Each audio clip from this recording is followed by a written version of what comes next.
नमस्कार दोस्तों, आपका स्वागत है हमारे YouTube चैनल पर। दोस्तों, आज हम बात करेंगे साइनोसाइटिस के बारे में। दोस्तों, साइनस एक ऐसी प्रॉब्लम है जिसके अंदर हमारे नाक के जो साइनस एरिया है यहाँ पर और यहाँ के एरिया में अंदर की तरफ म्यूकस जमा हो जाता है। ये इसलिए होता है क्योंकि हमारी जो श्लेष्मा है, अंदर जो सेंसिटिव ऑर्गन है हमारे, वो ज़्यादा सेंसिटिव हो जाते हैं, उनकी संवेदनशीलता ज़्यादा बढ़ जाती है।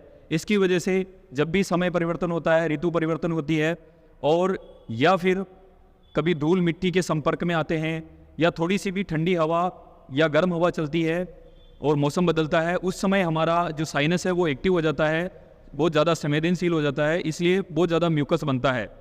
साथ ही साथ जलन भी होती है, खांसी छींके चलने लग जाती है, इसको नज़ला जुकाम भी कहते हैं। दोस्तों, इस तरह की प्रॉब्लम से अगर आप पीड़ित हैं या ऐसी प्रॉब्लम आपको बार बार हो जाती है समय के ऋतु परिवर्तन के समय में, तो आज मैं आपको एक यौगिक चिकित्सा का पूरा कंप्लीट पैकेज बता रहा हूँ, उसका अगर आप अभ्यास करते हैं, उसको अपनी डेली लाइफ में, अपनी लाइफस्टाइल में ऐड करते हैं, पूरा रूटीन उसको रखते हैं सुबह से लेकर शाम तक, तो आपको साइनस से पूरी तरह से छुटकारा मिल जाएगा। साइनस पूरी तरीके से आपका ठीक हो सकता है। दोस्तों, अब मैं आपको बताता हूं कि आपको सुबह से कैसे अपनी लाइफ में यौगिक लाइफस्टाइल को ऐड करना है। तो उसके जो अलग अलग चरण हैं, अलग अलग स्टेप्स हैं, वो मैं आपको बताऊंगा। दोस्तों, सबसे पहले जब आप उठते हैं मॉर्निंग में, तो सुबह जल्दी उठें और गुनगुना पानी पीकर फ्रेश होने के बाद आप सठ क्रियाएँ करें। सठ क्रियाओं के अंदर सबसे पहले आप कुंजल का अभ्यास करें। दोस्तों, कुंजल के अंदर 4 से 5 गिलास 1 से 1.5 लीटर पानी पिया जाता है। गुनगुना गर्म पानी होता है, थोड़ा बहुत उसमें नमक डाल देते हैं, सेंधा नमक, और उस पानी को पिया जाता है। जब आपका पेट पूरी तरीके से पानी से भर जाता है और आपकी उल्टी करने की इच्छा होती है, तब आप अपने गले में उंगलियां डाल के उस पानी को पूरे को बाहर 3-4 बार में निकाल देते हैं। तो इसको कुंजल क्रिया कहते हैं। तो इसको जिनको साइनस की प्रॉब्लम है, डाइजेशन की अंदर कोई प्रॉब्लम है और एसिडिटी ज़्यादा बनती है, उन लोगों को यह अभ्यास प्रतिदिन करना चाहिए। और ख़ासकर जिनको साइनस की प्रॉब्लम है, नज़ला जुकाम है या बार बार सर्दी जुकाम की प्रॉब्लम होती है, उनको कुंजल क्रिया का अभ्यास करना चाहिए। दोस्तों, अगली जो सठ क्रिया है वह है नेति, जिसमें 2 प्रकार की नेति होती है, जल नेति और सूत्र नेति। कुंजल करने के बाद आप जल नेति का अभ्यास करें। जल नेति के अंदर एक जल नेति पोट होता है, उसको एक नाक से हम पानी डालते हैं, दूसरे नाक से गुनगुना पानी निकलता है, जिससे हमारा जो इन एरिया में जो भी म्यूकस वगैरह होगा वो बाहर निकल जाएगा। तो एक साइड से करने के बाद दूसरी साइड से भी हम जल नेति का अभ्यास करें। जल नेति करने के बाद आप सूत्र नेति का अभ्यास कर सकते हैं। सूत्र नेति एक सूत्र होता है जिसके ऊपर 8 अंगुल जितना मोम लगा होता है, बाकी जो होता है नॉर्मल सूत्र धागे होते हैं सूती के, उससे सूत्र नीति का अभ्यास किया जाता है। सूत्र नीति करने से आपके म्यूकस अगर अंदर होगा तो वो भी पूरी तरीके से क्लियर हो जाएगा, आपकी जो ब्रीदिंग है वो बहुत अच्छे से होने लगेगी। सूत्र नीति करने के बाद वापस आप जल नीति का अभ्यास करें एक बार दोनों साइड से। इस तरह से यह सठ क्रिया का अभ्यास करें। और जब ऋतु परिवर्तन हो, महीने 3 महीने बाद ऐसा समय आता है जब ऋतु परिवर्तित होती हैं, उस समय में आप शंख प्रक्षालन का अभ्यास कर सकते हैं। दोस्तों, शंख प्रक्षालन जो विधि है उसके अंदर कुछ आसनों का सेट होता है, कुछ आसन के अभ्यास करते हैं और पानी पीकर फ्रेश होने के लिए कुछ आसनों का अभ्यास करते हैं, जिससे जो भी हम पानी पीते हैं तो वह डाइजेशन के साथ जो भी गंदगी होती है उसको हम फ्रेश होने के बाद निकाल देते हैं। तो इसमें 8 से 10 बार आपको फ्रेश होना होता है उन आसनों का अभ्यास करने के बाद। तो इस तरह से ये एक विधि है जिसको हम अगली वीडियो में किसी में बताएंगे आपको किस तरीके से शंख प्रक्षालन करना है। दोस्तों, आप हर 3 महीने में 2 महीने में अगर शंख प्रक्षालन करते हैं तो आपको ये जो समस्या है साइनस की वो पूरी तरीके से ठीक हो जाएगी।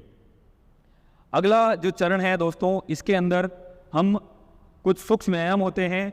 दोस्तों, अगले चरण में हम पवन मुक्तासन की श्रेणी के कुछ अभ्यास हैं जो हमारे सभी जॉइंट्स को फ्लेक्सिबल करने के लिए, वार्म अप करने के लिए किए जाते हैं। उनका अभ्यास मैं आपको करके बताता हूं। वो अभ्यास आप शुरू करें। इस अभ्यास से आप अपनी यौगिक जो प्रैक्टिस है उसको शुरू कर सकते हैं 60 क्रियाएं करने के बाद। तो दोस्तों सबसे पहले हम गर्दन की मूवमेंट से शुरुआत करते हैं। कमर गर्दन सीधी रख के किसी भी आसन में बैठ जाएं और अपनी गर्दन को अप और डाउन करेंगे। सांस भरते हुए गर्दन को ऊपर ले जाना है, सांस छोड़ते हुए गर्दन को नीचे लाना है। इस तरह से करते जाएं।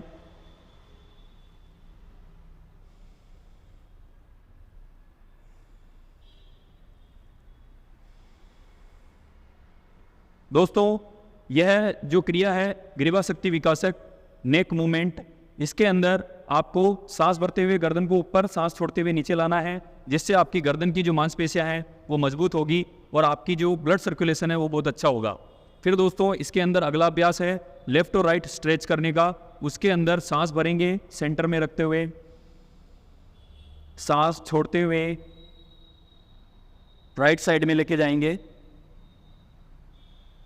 फिर सांस भरते हुए सेंटर में लाएंगे और सांस छोड़ते हुए लेफ्ट साइड के अंदर स्ट्रेच करेंगे। इस शोल्डर को उठाना नहीं है, यहाँ से आपकी गर्दन के अंदर स्ट्रेच आएगा। शोल्डर को एज इट इज़ रखना है इस तरह से और पूरा स्ट्रेच करना है। आपको खिंचाव महसूस होने लगेगा मांसपेशियों में। इस तरह से आप 10 राउंड करें। फिर ट्विस्टिंग करनी है गर्दन की। सांस भरेंगे, सांस छोड़ते हुए राइट साइड ट्विस्ट करें, फिर सांस भरते हुए सेंटर, फिर सांस छोड़ते हुए लेफ्ट साइड ट्विस्ट करें। इसका अभ्यास भी आप 10 बार करें। तीनों जो अभ्यास हैं अप डाउन और स्ट्रेच, फिर आप ट्विस्टिंग करेंगे, तो इनके 10-10 के राउंड आपको करने हैं। इसके बाद आप शोल्डर की मूवमेंट कर सकते हैं।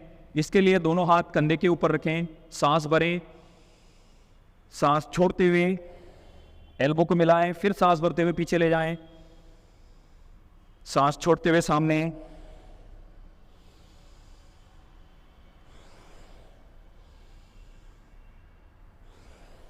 इस तरह से 10 राउंड आप क्लॉकवाइज घुमाएंगे और फिर 10 राउंड एंटी क्लॉकवाइज घुमाना है।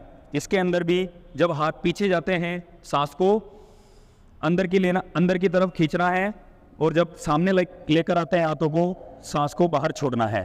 देखिए, सांस अंदर, सांस बाहर, सांस अंदर, सांस बाहर। इस तरह से आप कंधे का अभ्यास करें। फिर दोस्तों चेस्ट के लिए अभ्यास होता है। ये बहुत ही लाभदायक रहेगा क्योंकि साइनस की प्रॉब्लम की वजह से आपकी जो ब्रीदिंग है वो प्रॉपर नहीं हो पाती है। इसकी वजह से ऑक्सीजन लेवल बॉडी का बहुत ही कमज़ोर हो जाता है, लंग्स की जो शक्ति है वो कम हो जाती है। इसलिए सांस भरते हुए हम इसका अभ्यास करेंगे। दोनों हाथों को सामने की तरफ रखेंगे, इस तरह से स्ट्रेच करेंगे सांस भरते हुए, फिर सांस छोड़ते हुए सामने लाएंगे। इसके हम 10 राउंड करेंगे।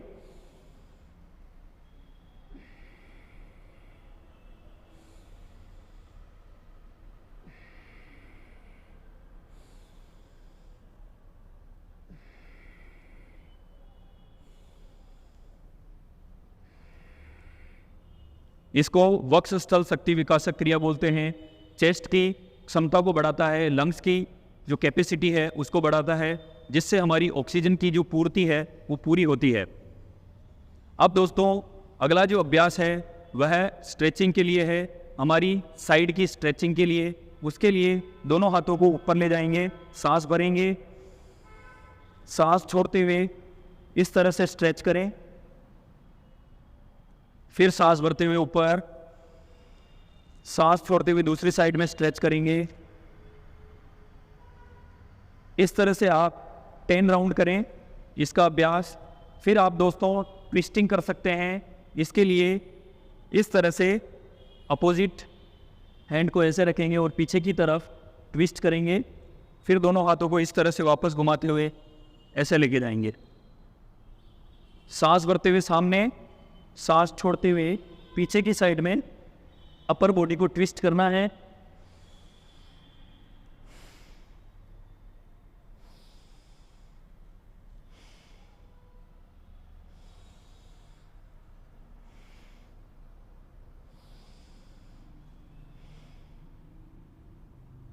इस तरह से ट्विस्टिंग कर सकते हैं, इसका अभ्यास करें।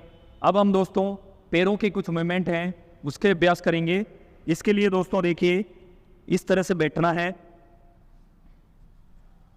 दोनों पैरों को इस तरह से रखेंगे और इनको आगे की तरफ और पीछे की तरफ स्ट्रेच करेंगे 10 राउंड। 10 राउंड इस तरह से आगे और पीछे करें, साथ ही साथ सांस लेते रहें और छोड़ते रहें। सांस भरें, सांस छोड़ें, फिर सांस भरें, सांस छोड़ें, इस तरह से। फिर दोस्तों रोटेशन करना है, क्लॉकवाइज घुमाना है पैरों को इस तरह से। फिर 10 राउंड एंटी क्लॉकवाइज घुमाना है, कमर को सीधा रखना है इस तरह से। जब आप अभ्यास करेंगे तो आपके जॉइंट बहुत ही फ्लेक्सिबल हो जाएंगे, इनके अंदर ब्लड सर्कुलेशन अच्छा हो जाएगा।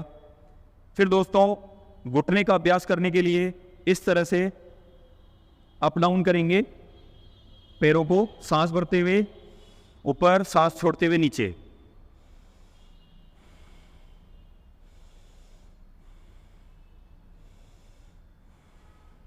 इस तरह से फिर दूसरे पैर से करेंगे।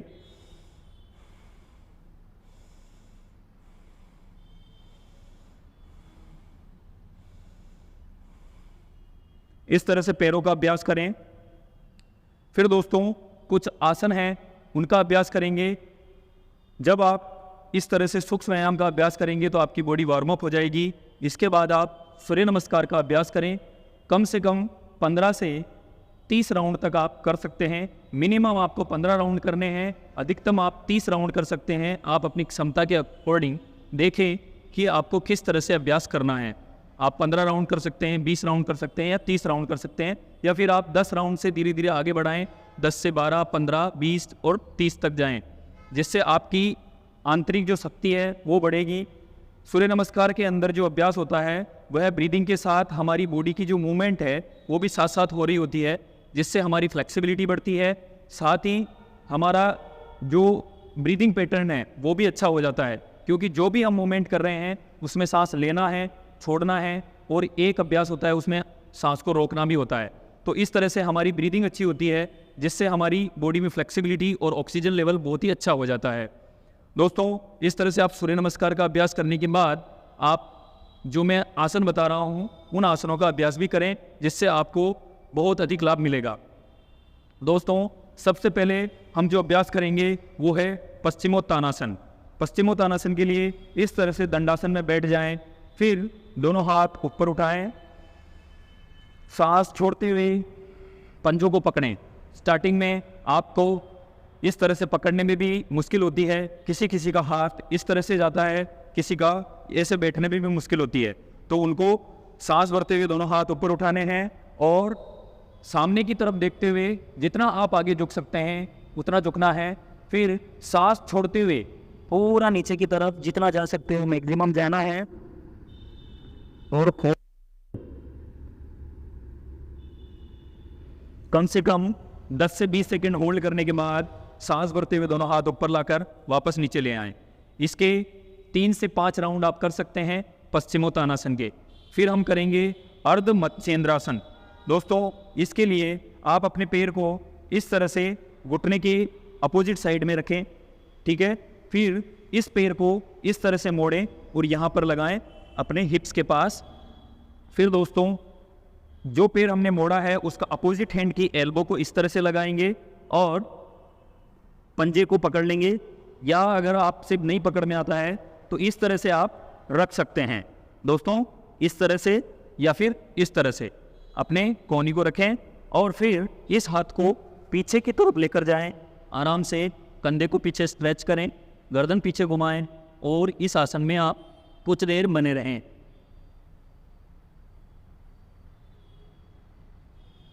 फिर दोस्तों वापस आराम से इस तरह से वापस आ जाना है। फिर दोस्तों दूसरी साइड पे भी इसी अभ्यास को करेंगे, इसके भी आप 2 से 3 राउंड कर सकते हैं। फिर अगला जो अभ्यास है उष्ट्रासन। दोस्तों उष्ट्रासन के लिए आपको वज्रासन में बैठ जाना है। वज्रासन के अंदर बैठने के बाद अपने पैरों के ऊपर आ जाएंगे घुटने के बल पे, और दोनों पैरों को बराबर दूरी रखेंगे, घुटनों में भी, हिप्स के बराबर दूरी, दोनों पैरों में भी, पंजों में भी बराबर की दूरी रखेंगे। और अब सांस भरते हुए एक हाथ को पीछे की तरफ इस तरह से एड़ी के ऊपर रखेंगे, फिर दूसरे हाथ को घुमाते हुए पीछे ले जाएंगे और इस तरह से एड़ी के ऊपर रख के गर्दन को पीछे की तरफ ड्रॉप कर देंगे और कुछ देर इसमें होल्ड करेंगे। यह हमारे ऑक्सीजन लेवल को बढ़ाता है, लंग्स को स्ट्रॉन्ग करता है। वापस धीरे धीरे आ जाएंगे और बैठ जाएंगे। इस तरह से इसका अभ्यास करें दोस्तों। यह है उष्ट्रासन। अब हम पेट के बल लेटने वाले कुछ अभ्यास हैं, उनको बताते हैं। देखिए दोस्तों, इस तरह से आप लेट जाएं तो सबसे पहला जो अभ्यास है वह है भुजंगासन। उसके लिए आप दोनों हाथ इस तरह से लेके आए, सांस भरते हुए स्ट्रेच करें ऊपर की तरफ, गर्दन ऊपर छत की तरफ देखें और होल्ड करें। यहाँ पर आपको 5 बार सांस अंदर लेना है और बाहर छोड़ना है।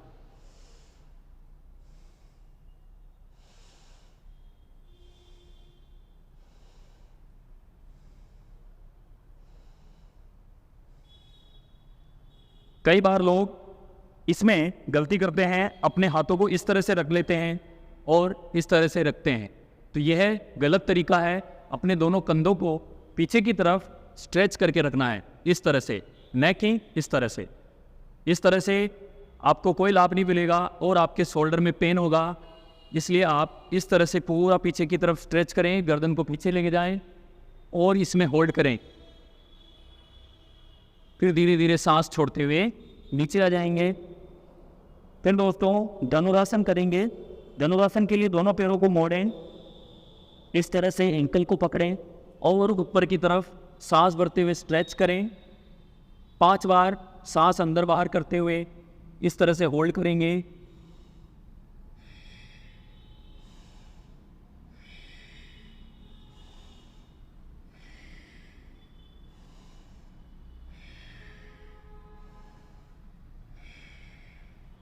और धीरे से वापस आ जाएंगे इस तरह से।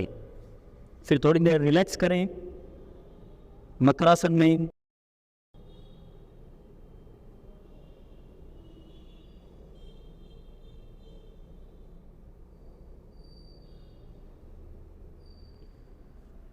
अब सीधे लेटने वाले जो अभ्यास हैं वो बता देता हूं दोस्तों, कैसे करने हैं। देखिए,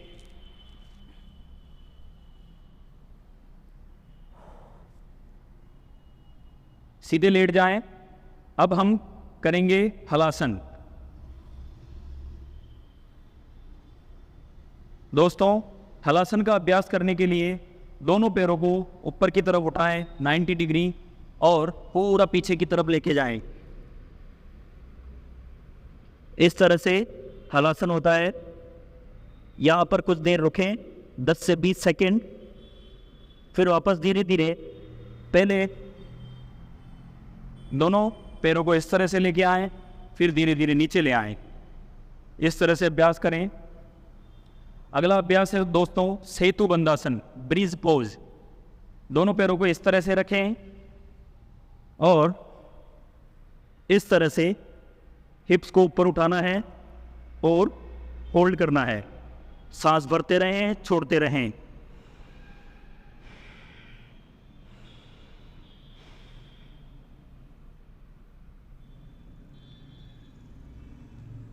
दस से 20 सेकेंड यहाँ पर रुकें, फिर नीचे आ जाएं इस तरह से।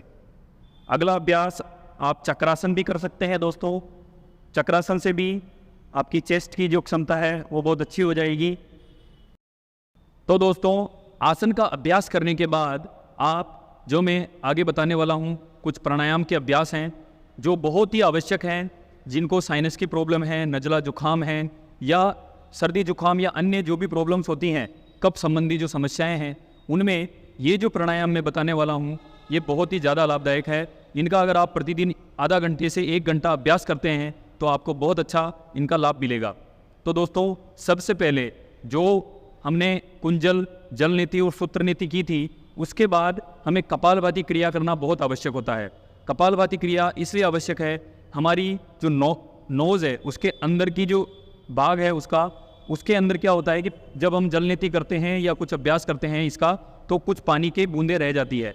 उन पानी की बूंदों की वजह से बाद में हमारे म्यूकस बनता है, कफ ज़्यादा बनता है, और उसकी वजह से जो प्रॉब्लम ठीक होनी चाहिए थी वो और ज़्यादा बढ़ जाती है।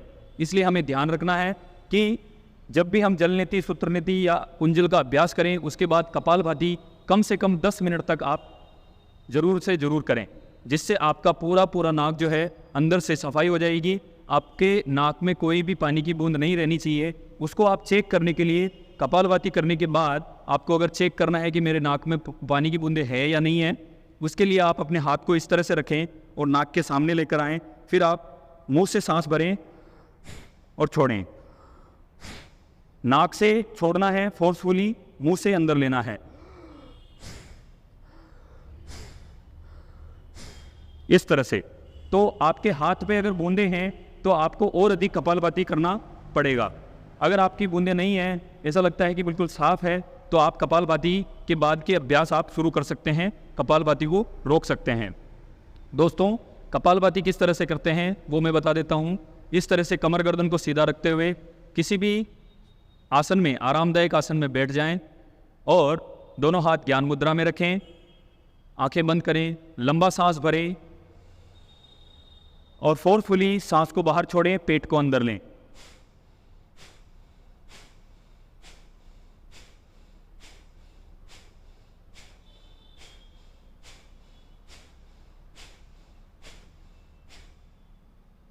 दोस्तों, इस तरह से कपालभाति कम से कम 10 से 20 मिनट आप प्रतिदिन करें।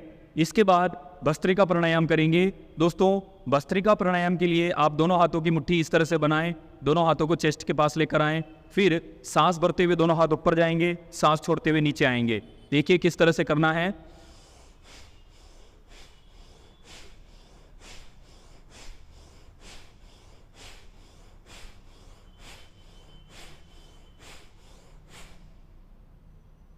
इस तरह से दोस्तों, भस्त्रिका का अभ्यास आपको ज़रूर से ज़रूर करना है।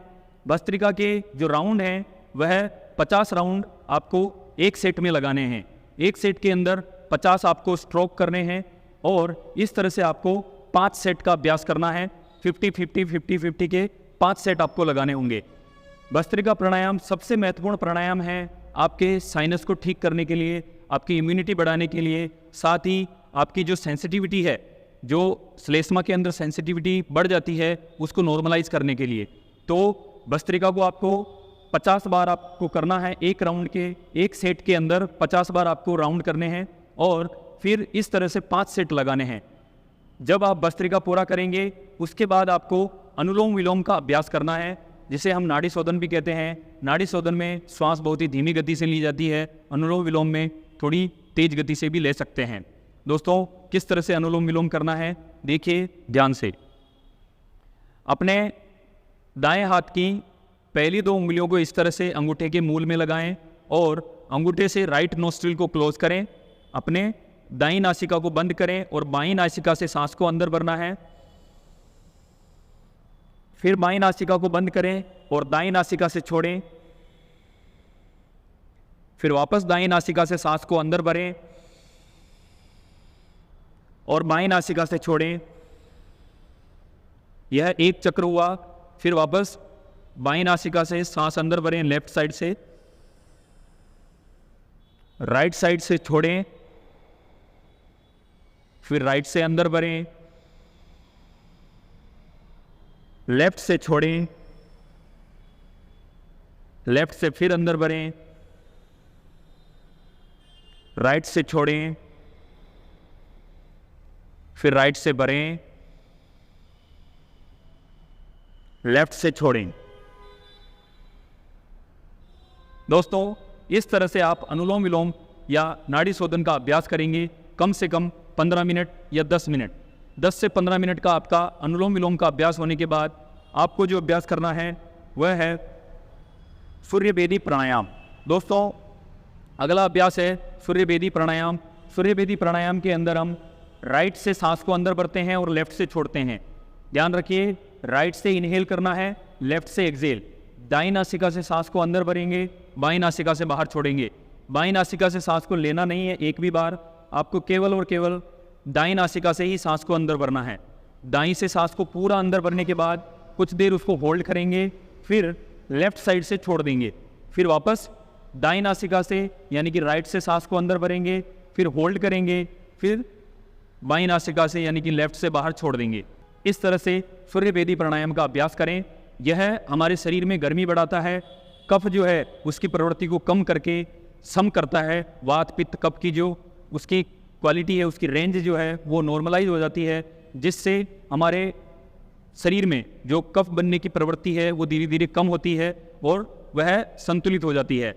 इसलिए सूर्य वेदी प्राणायाम करें। सूर्य वेदी प्राणायाम आप गर्मी के मौसम में जब आपको प्रॉब्लम होती है तभी करें, बाकी सर्दियों में आप रेगुलर आपको सूर्य वेदी प्राणायाम करना है, जिससे आपके शरीर में गर्मी बनी रहेगी और कफ का जो अटैक है, आपका साइनस का जो अटैक है वो नहीं आएगा।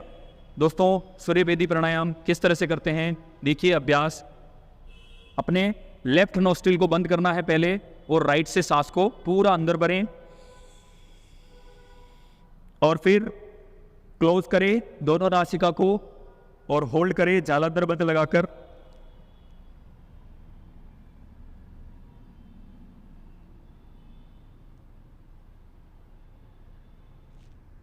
फिर जब सांस छोड़ने की इच्छा हो तो लेफ्ट साइड को ऊपर करके पूरी सांस बाहर निकाल दें। पुनः राइट से सांस अंदर भरें, होल्ड करें,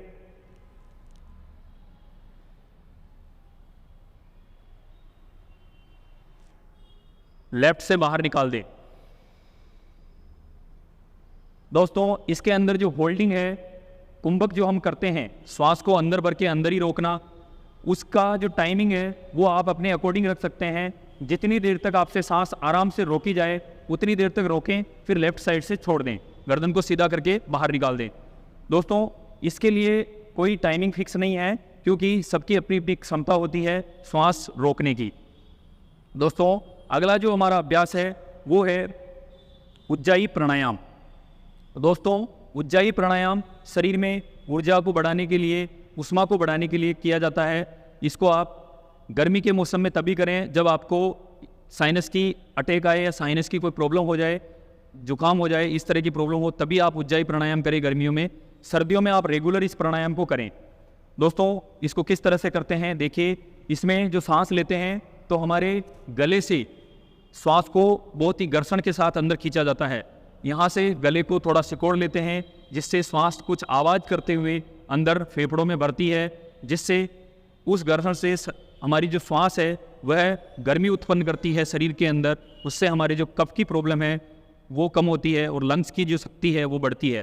तो दोस्तों, किस प्रकार करते हैं देखिए।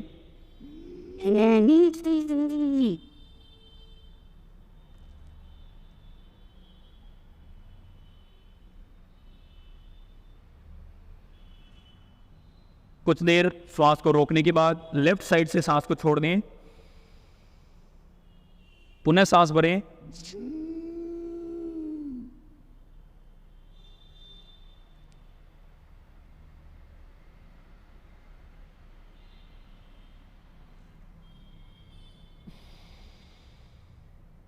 एक बार फिर से देखें श्वास कैसे लेना है।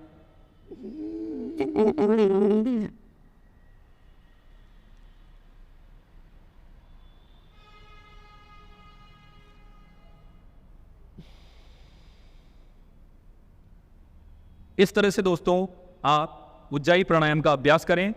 दोस्तों, इस तरह से अगर आप 4 से 5 प्राणायाम का अभ्यास करते हैं, जो मैंने आसन बताए हैं 5 से 6, उन आसनों का अभ्यास करते हैं, सूर्य नमस्कार का अभ्यास करते हैं और प्रतिदिन षटकर्म की क्रियाएं जो है कुंजल, जल नीति, सूत्र नीति और शंख प्रक्षालन का हर 2-3 महीने में अभ्यास करते हैं, तो जब इस ओवरऑल पैकेज को आप अपने डेली की लाइफस्टाइल में यूज करते हैं तो आपके साइनस की जो प्रॉब्लम है बहुत ही जल्दी ठीक हो जाएगी। और आहार के संबंधित जो यौगिक डाइट होती है वो भी मैं आपको स्क्रीनशॉट लगा दूंगा, कुछ चीज़ें आपके साथ शेयर करूंगा कि क्या आपको इसमें खाना चाहिए, क्या आपको नहीं खाना चाहिए। बाकी आप अपनी हिसाब से उसको मॉडिफिकेशन कर सकते हैं, उसमें कुछ परिवर्तन कर सकते हैं आप अपनी दिनचर्या के अकॉर्डिंग। और जब आप इवनिंग में सोने जा रहे हैं उससे पहले भी आप कुछ देर भस्त्रिका का अभ्यास कर सकते हैं, कुछ प्राणायाम का अभ्यास कर सकते हैं। गर्म पानी की जो भाप होती है उसके अंदर कुछ लौंग, काली मिर्च, सौंठ, अदरक वगैरह जो चीज़ें डाल के उसका भी भाप लेने से आपकी जो प्रॉब्लम है वो ठीक हो जाएगी। तो दोस्तों इस तरह से आप अभ्यास करेंगे तो आपको बहुत ही ज़्यादा फ़ायदा मिलेगा। साइनस की जो प्रॉब्लम है आपको बहुत सालों से अगर है, लंबे समय से है, तो आप इस अभ्यास को आज से ही शुरू करें। दोस्तों ये जो मैंने आज आपको इतने सारे अभ्यास बताए हैं इसको आपको प्रतिदिन करना होगा, डेडिकेशन के साथ, रेगुलर आपको इन अभ्यास को करते रहना होगा, तभी आपको इसका लाभ मिलेगा। पूरी तरह से लाभ प्राप्त करने के लिए लंबे समय तक निरंतर आपको करना होगा। कम से कम आपको 3 महीने तक इसका अभ्यास करना चाहिए, तभी आप ये सोचें कि मुझे कुछ फ़ायदा हो रहा है या नहीं हो रहा है। 3 महीने तक आप इसके बारे में ये विचार नहीं करना है कि मुझे कुछ फ़ायदा मिल रहा है या नहीं मिल रहा है। आपको केवल इन अभ्यास को करते जाना है। जब आप इन अभ्यास को करेंगे तो आपको बहुत ही ज़्यादा लाभ मिलेगा। ये मैं आपको विश्वास के साथ कहता हूँ, मेरा अनुभव है। हमारे योग केंद्र के ऊपर भी अनेक लोगों को मैंने साइनस की जो प्रॉब्लम है उसको ठीक किया है इन्हीं सारे तरीकों के माध्यम से। जो योगिक तरीके हैं वो आपको बहुत ही अच्छा लाभ दे सकते हैं, कोई साइड इफ़ेक्ट नहीं है। और आप योगिक टेक्निक्स जो सीखना चाहते हैं, छठक्रम से संबंधित जो क्रियाएं हैं वो किसी अच्छे प्रामाणिक योग टीचर से सीखें, तभी आप इनका अभ्यास करें। बिना किसी से सीखें इनका अभ्यास नहीं करें। और कुछ साधारण अभ्यास हैं वो आप खुद से कर सकते हैं, बाकी आप सारी जो चीज़ें हैं वो किसी प्रमाणित योग टीचर से ही सीखें, जिससे आपको उनके अंदर क्या ध्यान रखने वाली बातें हैं, क्या सावधानियां रखने वाली बातें हैं, वो सारी पता चलेगी। और किस तरह से उसमें करेक्शन करना है वो भी आपका अच्छे से एक योग शिक्षक कर सकेगा। तो दोस्तों इस तरह से आप योग अभ्यास करें, स्वस्थ रहें, निरोग रहें। आपका धन्यवाद।